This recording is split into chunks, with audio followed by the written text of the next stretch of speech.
एक बूढ़ा आदमी एक पहाड़ी रास्ते पर चल रहा था। रास्ता काफ़ी पथरीला और ऊबड़-खाबड़ था।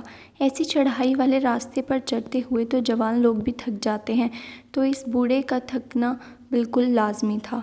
आदमी धीरे-धीरे चलने लगा और आस-पास आराम करने के लिए जगह तलाश करने लगा। थोड़ी देर बाद आदमी को एक पेड़ नज़र आया, तो वह उस पेड़ के पास पहुंचकर वहां बैठ गया और आराम करने लग गया। उसके बाद कुछ ही देर में पीछे एक लड़की आ रही थी बूढ़े आदमी के। इस लड़की ने अपने कमर पर एक कपड़े में छोटे बच्चे को बांध रखा था। जहाँ यह बूढ़ा बैठा था उसी पेड़ से कुछ दूरी पर एक और पेड़ था, जहाँ पर यह लड़की भी आराम करने लग गई। बूढ़ा उठा और चलकर उसी पेड़ के नीचे जाकर बैठ गया जहाँ वह लड़की बैठी थी। वह पूरी तरह थक चुका था। बूढ़ा बात शुरू करते हुए बोला कि तुम तो मुझसे भी ज़्यादा थक गई होगी, क्योंकि तुमने अपने कमर पर यह बोझ जो बांध रखा है। उसके बाद लड़की को बहुत ज़्यादा गुस्सा आया और लड़की ने बूढ़े की बात से गुस्सा होकर ना उसकी उम्र का लिहाज किया और ना ही उसकी हालत पर उस पर चिल्लाकर बोली, यह कोई बोझ नहीं है, यह मेरा भाई है। बूढ़ा समझ गया कि लड़की उसके भाई से बहुत ज़्यादा प्यार करती है, इसलिए बूढ़े ने उससे माफ़ी मांगते हुए कहा कि मेरा वह मतलब नहीं था। दोस्तों, छोटी सी ये कहानी इस बात का सबूत है कि प्यार में हमें कोई बोझ नहीं लगता। आप सोचिए, माँ अपने बच्चे को 9 महीने तक पेट में पालती है, तब उसका वज़न उसको ज़रा भी नहीं लगता, जबकि पेट में फंसी 1-2 ग्राम की पत्थरी भी हमें कितनी तकलीफ़ देती है। एक गैस का सिलेंडर उठाने में आदमी का दम निकल जाता है, लेकिन अपने बीवी को उठाने में, जिसका वज़न गैस सिलेंडर से कई ज़्यादा होता है, वह ज़रा भी नहीं थकता। तो दोस्तों, ये कहानी आपको कैसी लगी ज़रूर बताएं। कई 100 साल पहले की ये कहानी है। एक राजकुमार को अपने सुंदर होने पर काफ़ी गर्व था, जो समय के साथ घमंड में बदलता जा रहा था। राजकुमार को अपनी प्रशंसा सुनना बहुत पसंद आता था। अक्सर वो अपने नौकरी, सिपाही, प्रधानों से अपनी सुंदरता के बारे में पूछता और बदले में सब उसके सुंदरता की खूब बढ़ चढ़ कर प्रशंसा करते थे। एक बार राजकुमार ने दूसरे राज्य से उसके राज्य में आए प्रवासियों से पूछा कि उन्होंने किसी और राज्य में मुझसे ज़्यादा सुंदर पुरुष कहीं देखा है। वह प्रवासी इस बात को भली भांति जानते थे कि राजकुमार को अपनी प्रशंसा सुनना कितना अच्छा लगता है। हालांकि राजकुमार सच में देखने में सुंदर थे, लेकिन इन प्रवासियों ने उन्हें खुश करने के लिए कुछ ज़्यादा ही प्रशंसा कर दी। प्रवासियों ने कहा कि उन्होंने अपने राज्य में तो क्या, किसी भी राज्य में इतना सुंदर पुरुष कभी नहीं देखा। वह तो यहाँ तक कह दिए कि शायद वह भगवान जितने सुंदर हैं।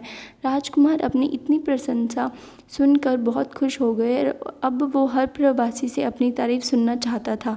एक बार उसके राज्य में एक साधु आया। राजकुमार ने उसे भी अपने दरबार में बुलाया और वही सवाल पूछा कि क्या उन्होंने राजकुमार से ज़्यादा सुंदर पुरुष कहीं भी देखा है, तो वो उन्हें बताए।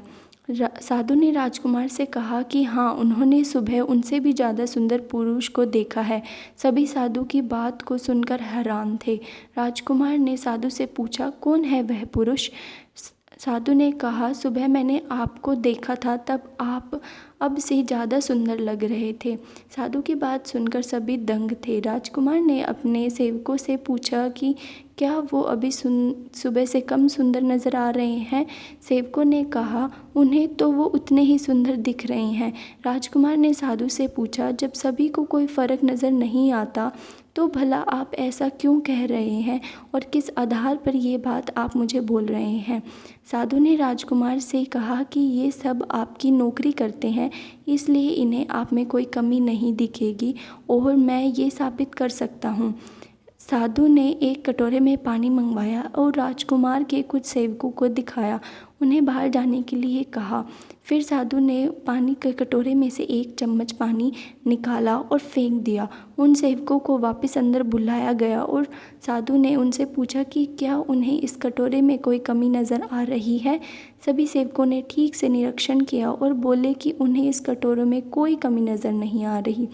इस प्रयोग ने राजकुमार की आंखें खोल दी। राजकुमार को ये समझ में आ गया कि वह उस वस्तु का आदी हो चुका है, उस वस्तु के नशे में फंस चुका है जो हर दिन कम होती जा रही है, यानी कि नाशवंत है। उस दिन के बाद राजकुमार ने कभी आईना नहीं देखा और अविनाशी वस्तु की खोज में अपना जीवन बिताया। कहानी की गहरी सीख: हर किसी के लिए सुंदरता के मायने अलग अलग होते हैं।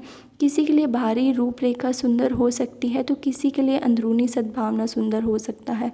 आजकल लोग अच्छे नाक नक्शे को सुंदरता का पैमाना मानते हैं, जो बिल्कुल गलत है। सुंदरता अच्छे स्वभाव, अच्छे विचारों और अच्छे कर्मों से निर्धारित की जानी चाहिए, न कि बाहरी वेशभूषा से। ये कहानी है जयनारायण नाम के आदमी की, जो रिटायर्ड हो गए थे और कुछ साल पहले उनकी पत्नी का बीमारी के चलते निधन हो गया था। घर में वो और उनका बेटा मुरली रहता था। मुरली एक अच्छी कंपनी में जॉब करता था। जयनारायण जी अपने आप को बहुत अकेला महसूस करते थे। उनकी अकेलेपन की फीलिंग यूं ही नहीं थी। वो दिन भर घर अकेले रहते और जब शाम को बेटा काम से वापस लौटता तब लैपटॉप और मोबाइल में लगा रहता। जयनारायण जी उससे बात करने के लिए, अपना मन हल्का करने के लिए तरस जाते थे, लेकिन लड़का बिल्कुल भी अपने पिता से बात नहीं करता था। ऐसा काफ़ी लंबे समय तक चलता रहा। जब नारायण जी ने सोचा कि अब उन्हें ही कुछ करना पड़ेगा। उनके पास एक सिंपल कीपैड वाला फ़ोन था, इसलिए उन्होंने अब एक नया एंड्रॉयड फ़ोन ले लिया। इस फ़ोन में उन्होंने अब सोशल मीडिया का यूज़ कैसे करना है यह सीखना शुरू कर दिया। शाम को जब उनका बेटा काम से घर आया तो उन्होंने उससे कहा, बेटा मुझे ज़रा सोशल मीडिया कैसे इस्तेमाल करते हैं ये सिखा दो। मुरली उस रोज़ थोड़ा चिढ़ा हुआ नज़र आ रहा था। उसने अपने बाप को कहा कि मैं यहाँ इतना थका हार के काम से लौटा हूँ और आपको कुछ नया सीखना है, मेरे बारे में नहीं सोचते कि थोड़ा आराम करने दो। जयनारायण जी अपने बेटे की बातें सुनते रहे और कुछ ना बोल पाए। उन्हें अंदर से बहुत बुरा लग रहा था, लेकिन वह अपने आंसू रोके हुए थे। जैसे तैसे करके उन्होंने अपने आंसू रोके और अपने भावनाओं को अंदर ही दबा लिया। ना कुछ अपने बेटे को बोल पाए और ना ही उसे कुछ बोला। अगले दिन सुबह जब जयनारायण जी ने अपने बेटे के लिए मन पसंदीदार नाश्ता बनाया। नाश्ता करते हुए बेटे का मूड अच्छा लग रहा था, इसलिए जयनारायण जी ने फिर से उससे कहा कि बेटा मैंने सोशल मीडिया पर अकाउंट तो पड़ोसी के लड़के से बनवा लिया है, अब तुम मुझे बता दे कि इस पर पोस्ट कैसे करते हैं। अपने बाप की बातें सुनकर इस बार मुरली ज़ोर ज़ोर से हंसने लगा और कहने लगा, क्या पापा आप भी इस उम्र में कहाँ सोशल मीडिया के चक्कर में पड़ रहे हो, आप धार्मिक किताबें पढ़ो, भगवान का नाम लो। इतना कहकर अपना नाश्ता ख़त्म करके मुरली अपने काम के लिए निकल गया। बेटे के सोशल मीडिया सिखाने के लिए कहा, लेकिन उसने अपने बाप के बात पर ध्यान नहीं दिया। एक दिन रात को मुरली पानी पीने के लिए उठा तो उसने देखा कि उसके पापा की कमरे की लाइट चालू है। उसे थोड़ी चिंता हुई, इसलिए उसने खिड़की में से झांक कर देखा तो उसके पापा मोबाइल पर सोशल मीडिया पर कुछ पोस्ट कर रहे थे। वह वहाँ से अपने रूम में चला गया और सो गया। मुरली सवेरे नींद से जगा और जब उसने अपना सोशल मीडिया चेक किया तो वहाँ पर उसके पापा की फ्रेंड रिक्वेस्ट आई थी। फ्रेंड रिक्वेस्ट एक्सेप्ट करने के बाद जब मुरली ने अपने पापा का अकाउंट चेक किया तो उसमें सबसे पहले पोस्ट जो थी उसमें उसके बचपन की फ़ोटो डाली हुई थी और लिखा हुआ था, हैप्पी बर्थडे बेटा। बेटा यह देखकर बहुत ज़्यादा खुश हो जाएगा, इसलिए बाप ने वो पोस्ट लगाई। मुरली को अब रियलाइज़ हुआ कि क्यों उसके पापा सोशल मीडिया सीखने के लिए इतने पीछे पड़े हुए थे, क्यों यह काम उनके लिए इतना ज़्यादा इम्पोर्टेंट था। उनकी आंखें नम हो गई। वो सीधा अपने पापा के कमरे में गया और उनसे गले लगकर उनसे माफ़ी मांगने लगा। दोस्तों, हम उन चीज़ों को ज़्यादा महत्व देते हैं जो कीमती है, लेकिन अमूल्य चीज़ों को अनदेखा कर देते हैं।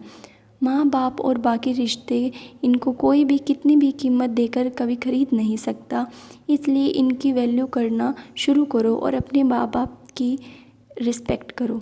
अगर आपको ये वीडियो अच्छी लगी और ऐसी ही कहानियाँ और सुननी है तो चैनल को सब्सक्राइब कर दें और बेल आइकन को प्रेस कर दें। Thank you.